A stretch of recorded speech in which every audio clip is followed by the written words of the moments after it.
acaba de asumir la presidencia de la República luego de que ayer, a solo 5 meses de las elecciones presidenciales, el Congreso de la República destituyese al presidente Martín Vizcarra, una acción que ha sumido al país entero en incertidumbre. ¿Cuáles son los escenarios que surgen a partir de esta investidura? Para conversar sobre este tema nos encontramos con Alejandro Godoy, profesor de Ciencias Sociales y Políticas de la Universidad del Pacífico. Buenos días, Alejandro. Buenos días, gracias por la invitación. Alejandro, cuéntanos, ¿quién es Manuel Merino? ¿Cuál es el perfil del personaje que acaba de asumir la presidencia de la República? Manuel Merino es un político que ya tiene una cierta trayectoria, es una persona que tiene 59 años, empresario en el rubro de la agronomía y además un personaje que ya ha sido congresista de la República anteriormente por la región Tumbes y que volvía al Congreso luego de no haber estado durante algunos años fuera en la primera línea de la política, ¿no? Fue elegido como presidente del Congreso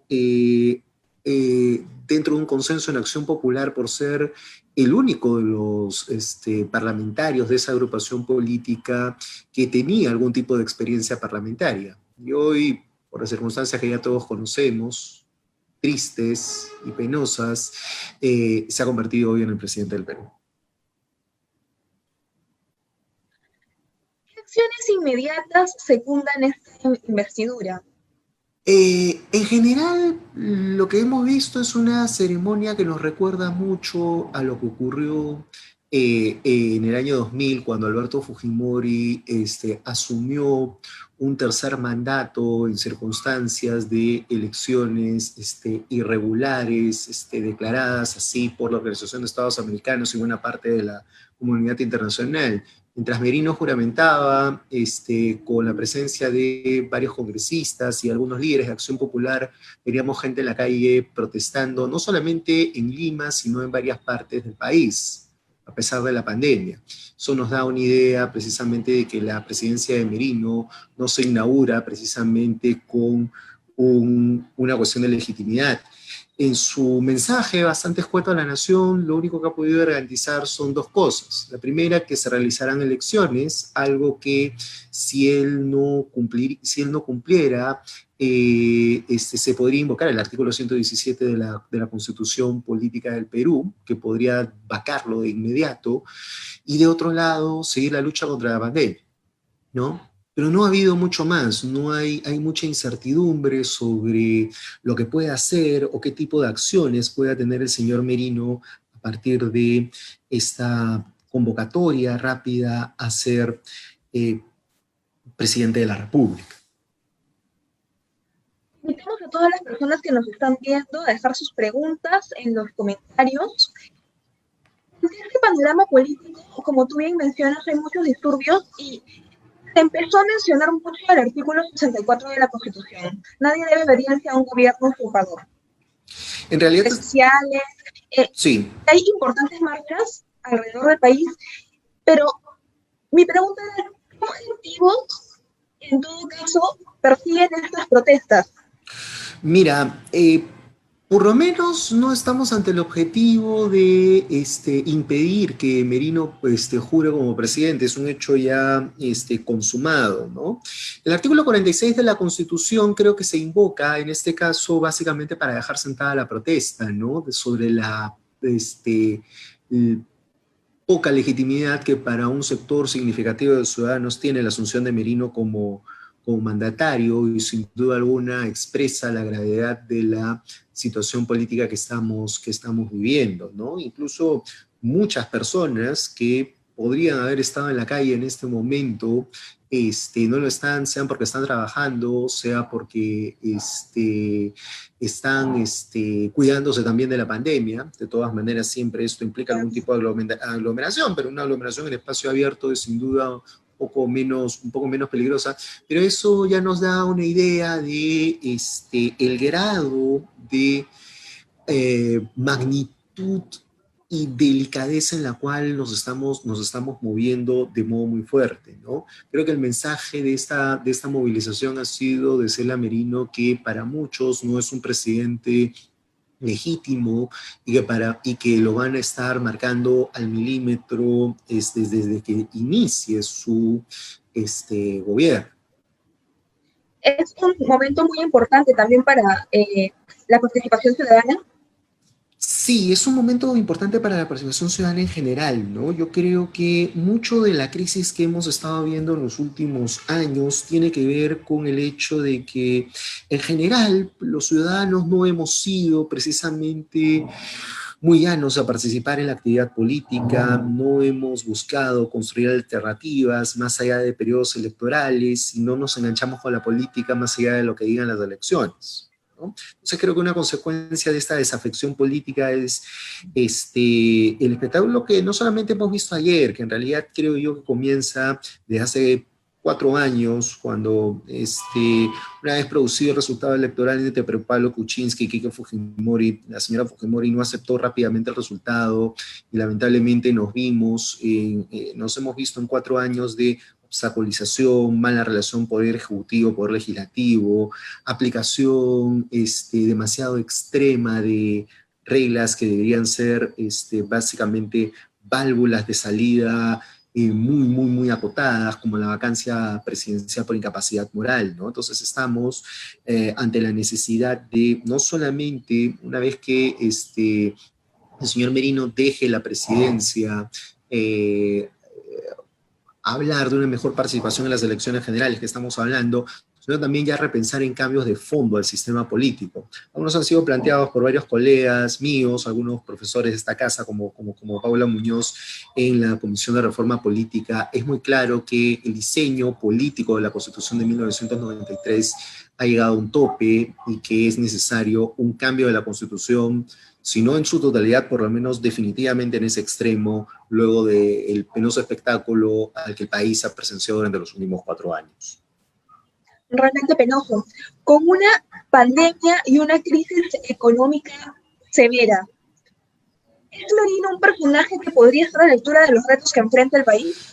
Hasta el momento no ha dado muestras de ello, ¿no? El mensaje que ha dado a la nación no ha aclarado absolutamente nada sobre cuál va a ser su conducción frente a la pandemia y cuál va a ser la conducción económica, ¿no? En general, también es claro la pregunta que varios economistas han rechazado, varios economistas de nota han rechazado lo ocurrido el día de ayer, ¿no? Comenzando por varios profesores de la universidad, ¿no? Entonces, le va a ser muy difícil encontrar a un economista reconocido a Merino que pueda encargarse de conducir la labor sanitaria, la labor económica y de algún lado algún médico que se vaya a conducir la labor sanitaria. Hay que tomar en consideración además que las personas que tengan que asumir como ministros no pueden postular a ningún cargo público en las elecciones generales del 2021. ¿No? Eso también acota mucho más el margen de las personas que podrían sumarse a un gabinete como este. Podemos esperar de este futuro gabinete de ministros. Como mencionas, son mucho más acotadas las opciones. ¿Qué características deberían de tener los ministros a elegirse? Principalmente porque los retos que se enfrenta, los que se enfrenta el Ejecutivo son bastante particulares en estos 5 meses y es un periodo corto.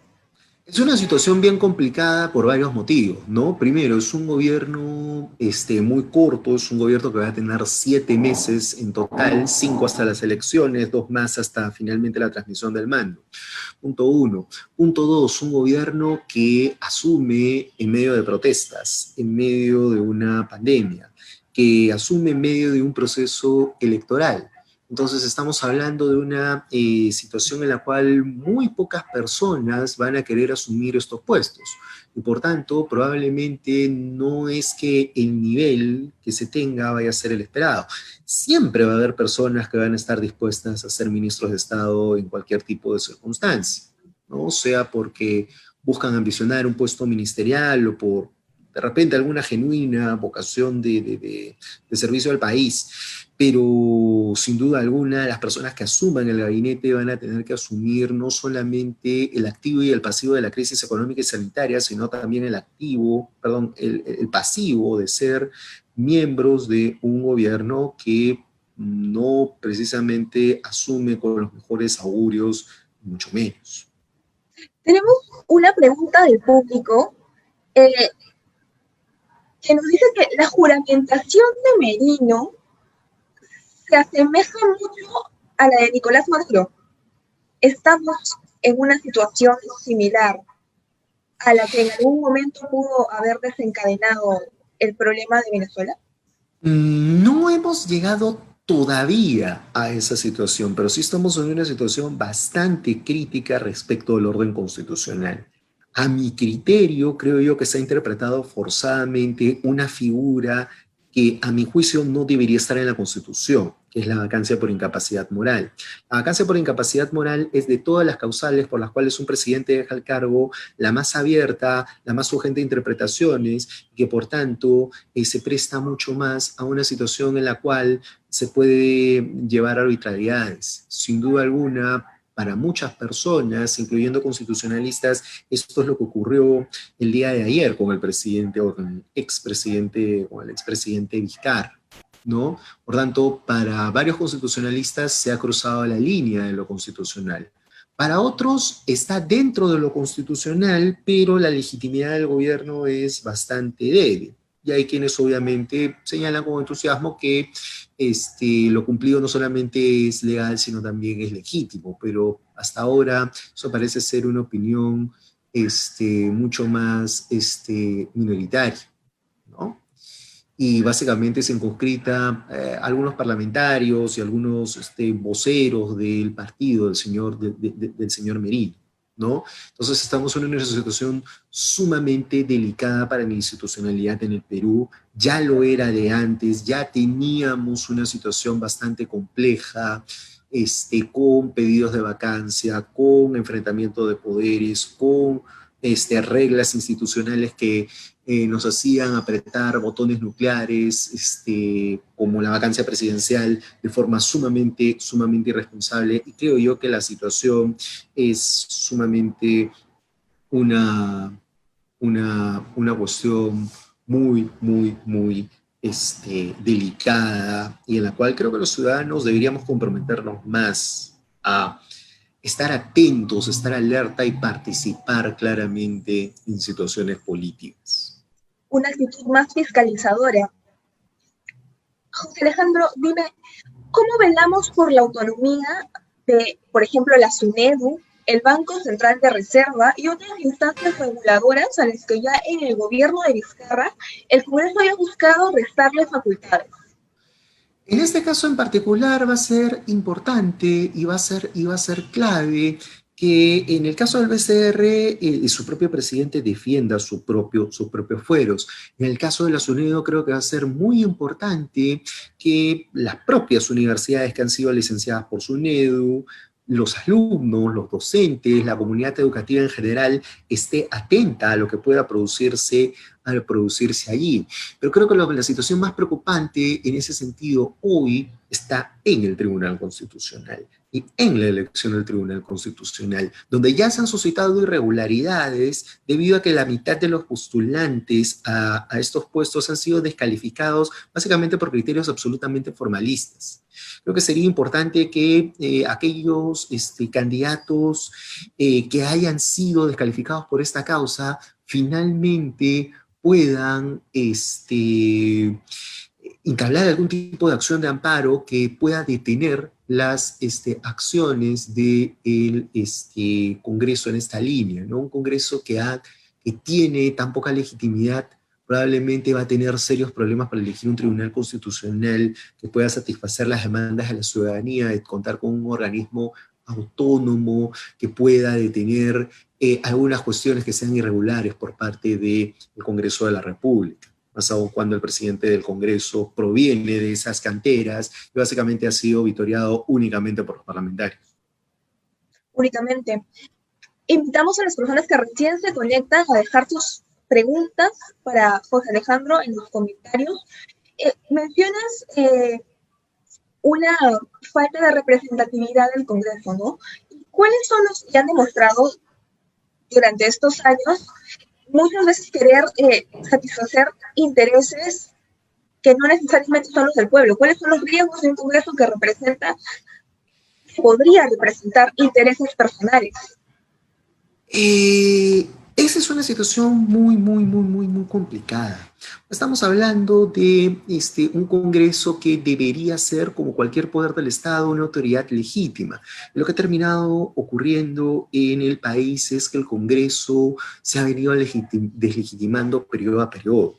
Recordemos que acabamos de salir hace un año de un Congreso que fue disuelto básicamente por obstaculizar situaciones y cuestiones de confianza al anterior gobierno, sobre todo en materia de reformas importantes para el país, reforma educativa, reforma política en general, ¿no? Entonces, no es que provengamos de un gran Congreso, mucho menos. Y el que está en funciones, lamentablemente, también ha buscado congraciarse con la ciudadanía a través de medidas que coloquen dinero en el bolsillo de la gente, pero no necesariamente ello con una situación de ajuste a la constitucionalidad.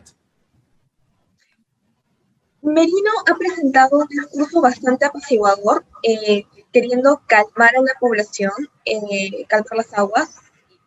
Es evidente que hay manifestaciones alrededor del país fuertes y que se podrían poner violentas.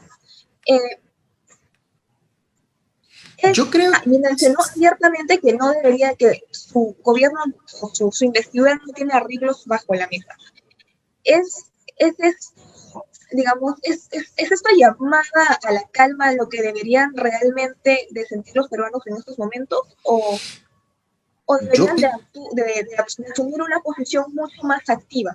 Yo creo que deberíamos tener todos una posición política mucho más clara. Yo creo que buena parte de lo que hemos, o de la situación a la que hemos llegado tiene que ver con el hecho de que buena parte de la ciudadanía ha decidido desentenderse de la política, porque se considera estafada, porque se considera engañada, porque cree que no tiene que ver nada con sus vidas, y en realidad sí tiene que ver con nuestras vidas, ¿no? O sea, hoy en día la situación económica ha hecho que suba el dólar, los precios de los bonos bajen. Entonces, si bien es cierto que eso se puede recuperar, pero la institucionalidad es más difícil de recuperar, ¿no? Entonces, sí es importante que las personas se comprometan claramente con la política, que no sean ajenas a la misma. La política tiene que ver con nuestra vida cotidiana, con nuestra vida diaria. No, esto no es solamente un tema de Juego de Tronos o de peleas entre cúpulas, no, esto es algo que nos afecta a todos. El bien común es algo que nos debería importar a todos, desde los más jóvenes hasta las personas adultas mayores. Todos tenemos que involucrarnos en el quehacer político, de lo contrario, vamos a seguir expectando situaciones lamentables como las que hemos estado viendo en estos días. Tenemos una pregunta del público. ¿Cómo se puede revertir esta situación? ¿Es posible que Merino ya no sea mandatario? O sea, ¿hay alguna figura dentro de la Constitución que voltee todo lo que está ocurriendo? ¿O ya esta investidura? No, son básicamente son hechos consumados, ¿no? O sea, el propio presidente, el propio presidente Vizcarra ya ha decidido no emitir ningún pronunciamiento legal, no hacer ninguna acción legal respecto de su presidencia. Lo que sí va a ocurrir probablemente es que el Tribunal Constitucional se va a terminar pronunciando finalmente sobre la vacancia por incapacidad moral y muy probablemente acote la misma o diga que deba desaparecer, ¿no? Por tanto, eso sí va a ser probablemente el único cambio más o menos claro, pero la posibilidad de una reposición del presidente Vizcarra o de una salida del señor Merino, por lo menos en el corto plazo, es complicada.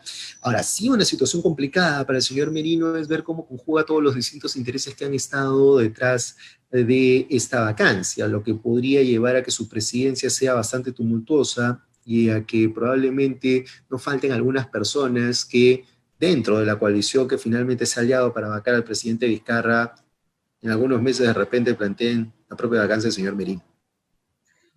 Con el nuevo presidente Merino, ya habiendo asumido el mandato del país, ¿se han realineado las fuerzas políticas? Sí, yo creo que lo que ha terminado ocurriendo es que, por ejemplo, Acción Popular, Unión por el Perú, Podemos, están básicamente dentro de un mismo paquete.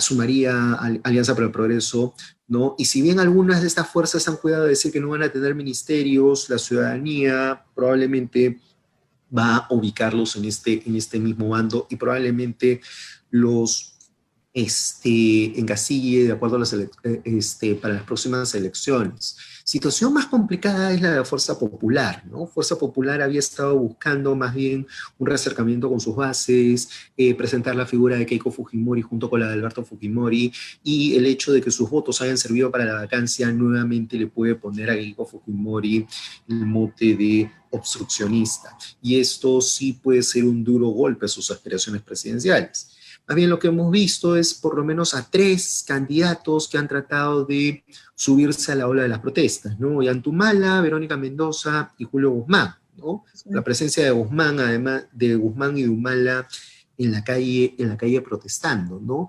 Entonces, creo que a la pandemia, a la situación económica y a la situación sobre lucha contra la corrupción, se va a terminar sumando aspectos vinculados a la institucionalidad democrática como uno de los ejes de la próxima campaña electoral, y probablemente van a haber algunos candidatos que van a tratar de aprovechar al respecto.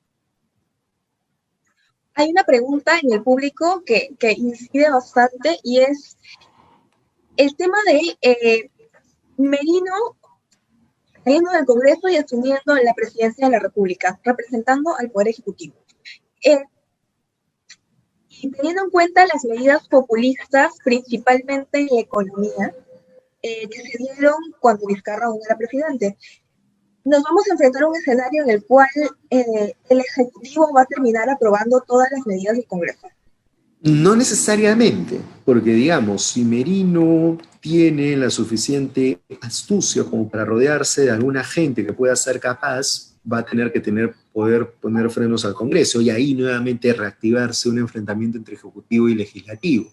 De otro lado, siempre queda la posibilidad de que otras instituciones del Estado puedan interponer acciones de inconstitucionalidad o que los ciudadanos lo puedan hacer, recogiendo un número determinado de firmas. Por tanto, sí hay mecanismos dentro de la Constitución que permitirían que, si el señor Merino se pone de costado en algunas iniciativas, puedan ser los propios ciudadanos quienes presenten una demanda ante el Tribunal Constitucional para parar alguna de las medidas, no solamente en materia económica, sino probablemente en materia política que quiera dar el Congreso de la República en estas circunstancias. Sin embargo, Perú viene de una historia de varios años de oposición entre el Congreso y el Ejecutivo. Hoy ambos se encuentran, en teoría, alineados, en teoría. ¿En qué puede desembocar este escenario? ¿En qué puede desembocar este escenario? En un escenario en donde continúe la confrontación.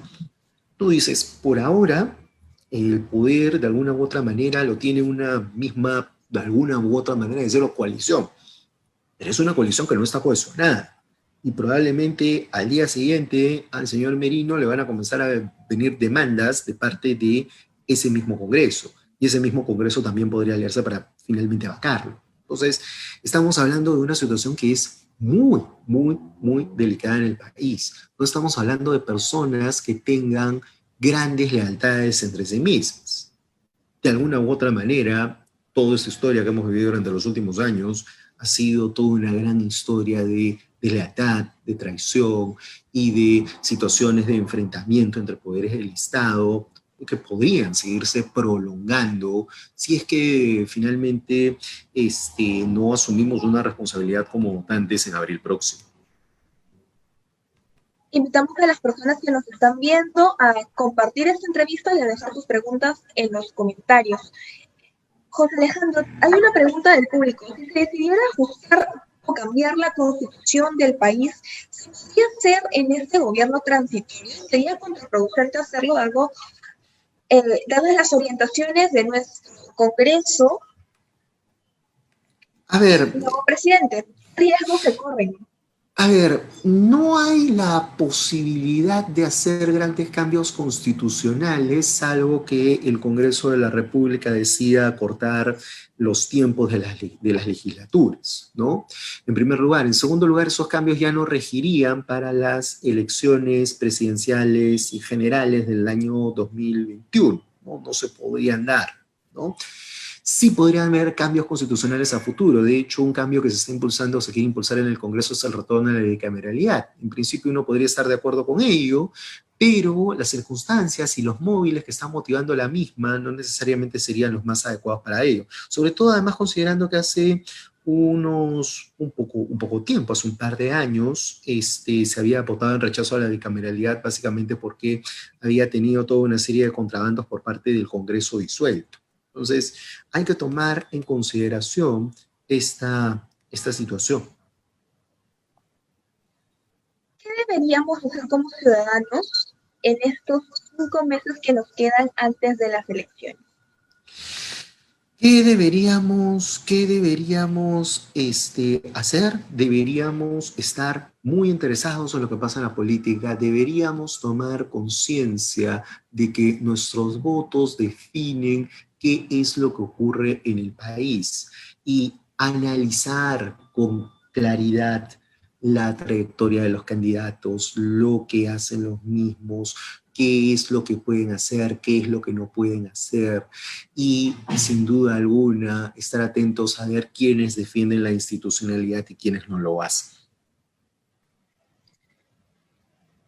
¿Qué herramientas podemos utilizar y a qué páginas podemos acudir si es que queremos realmente informarnos sobre los candidatos por los cuales vamos a votar? Pues básicamente las plataformas que va a tener el Jurado Nacional de Elecciones, de voto informado, donde van a estar publicados los planes de gobierno, los espacios que las distintas universidades puedan dar para hacer debates electorales, ¿no? Sin duda alguna, aquí hay una gran responsabilidad de la academia para generar los espacios en los cuales las personas se puedan involucrar. Las personas de toda edad, incluyendo a los jóvenes, incluyendo a nuestros alumnos de la universidad que están viendo lo que está ocurriendo también con suma preocupación. Para finalizar esta entrevista, Luis Valdés ha asumido la presidencia del Congreso. Sí. ¿Qué podemos esperar de este personaje? ¿En qué se diferencia con Merino siendo presidente del Congreso? No va a haber grandes diferencias porque estamos hablando básicamente de la misma mesa directiva, y en estos casos en particular lo que vamos a ver más bien es una continuidad, ¿no? Va a ser un Congreso además en donde, claro, los reflectores sobre Valdés van a estar mucho más claros porque además es secretario general de Alianza para el Progreso, el partido del señor Acuña, y eso probablemente sí va a traernos podría traer una serie de repercusiones la actuación del Congreso con la presidencia de Valdés en la candidatura presidencial de Acuña, sumadas a su votación en esta coyuntura. José Alejandro, muchas gracias. ¿Algún tema que tú desees agregar y que desees mencionarle a las personas que nos están viendo? Bueno, solamente agregar que en este caso hay que tener la vocación de participar en política, porque si no participamos en política ocurren cosas como las que estamos viendo el día de hoy. Agradecemos mucho a las personas que nos han acompañado durante esta entrevista. José Alejandro, muchísimas gracias, y será hasta una nueva edición de Mesa UP. Los invitamos a agregarnos en las redes sociales de la Universidad del Pacífico.